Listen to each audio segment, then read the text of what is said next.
Today's topic will be related to, well, several topics. We'll be discussing the Windows theory, in essence. We'll be diagramming the desktop area, the taskbar, the start menu, going through some Windows shortcuts that can really help eliminate the clicks, eliminate the confusion of how do I get there, and what's the fastest way to get there, and ways to reduce your frustration when you're using your computer.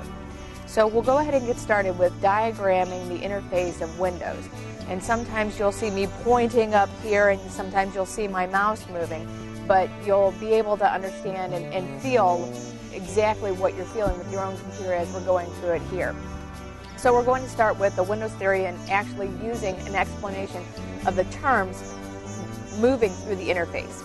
Many of you already know what this is. This blue bar at the very bottom is called the taskbar, and you know that when you open up a window and you minimize it, it appears on the taskbar. This is the start menu, obviously, and that has several different views, but we'll talk about ways to be able to navigate the start menu faster, and maybe not even using your mouse per se, but using keyboard shortcuts. So we'll go through that as well. And also then we're going to be discussing the theory. So we'll diagram the parts of the window and what have you. So let's, similar components that what you'll see here, a window, we all see them, we all know the term, but actually what's the difference between a window and a dialog box, and how do you know if you're actually using a window in your operating system versus a window on the web? And the reason why I wanted to share that is relative to if you're browsing or you're doing something and all of a sudden you see a window and you're wondering, what is this? Where did it come from? Is it legit or illegit? And this is relative to understanding if you're getting a spyware pop-up and knowing, is it a hoax or is it real? Is it a Microsoft window or is it a faux Microsoft window? So truly, this is why we want to diagram these elements, and this is why we want to explain the terms and whether they are legitimate in nature or whether they are just, just a fictitious rendering of the window per se. So again, we're looking at the My Computer window, and this is Explorer. Explorer to be able to see different parts of your Windows per se. So if we're looking at the My Computer, it has this task view, which is, in your operating system, it's what you want to do when you're in that window. But some people don't like that view because they're accustomed to how to navigate. So they'll right-click and then they'll find, what they want to do.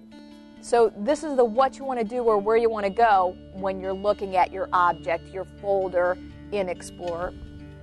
Another way to look at your Explorer is to look at your folder list. Some people might be familiar with folder list. There are it's very much a throwback to DOS and the Windows 3.1.1 and other operating systems that showed you all the content on your computer in folder lists. So your folders are here. They're also here. But you see that you have the little plus signs right here, which allow you to see the expanded view. So if you click the little plus sign, that's expanding it. So when you click here, then you'll find that this side of the window will show the contents of what you've clicked over here. So you kind of have this multi-depth view of where you're going. So it's kind of neat that you can enable folders view in your window, or you can turn it off if you find it to be too distracting. So that's the folders button. It helps you to just be able to see where you're going and what you're doing. By the way, you'll never want to go to C Windows drivers or C drivers or anything like that. That's where we go. But for example, if you want to browse a CD-ROM when you put that in there, you can browse it this way. You can click there, you can click the little plus sign, and you'll be able to navigate that folder structure.